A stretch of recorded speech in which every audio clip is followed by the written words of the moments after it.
التجربة ديت هتغير حياتك. خد الصورة ديت وروح اطبعها عند أي مكتبة، هتلاقيها موجودة في صفحتي على التطبيقات اللي موجودة قدامك ديت.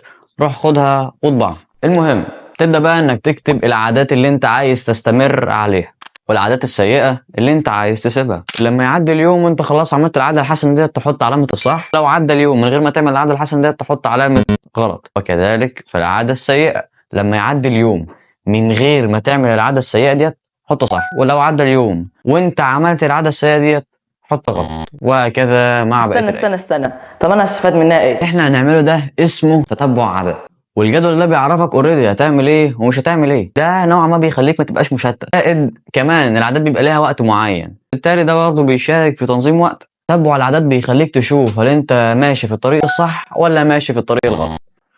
تفتكر بعد كل ده تشارك معايا في التجربه ديت ولا لا؟ تجربه معايا. ايوه هجربها.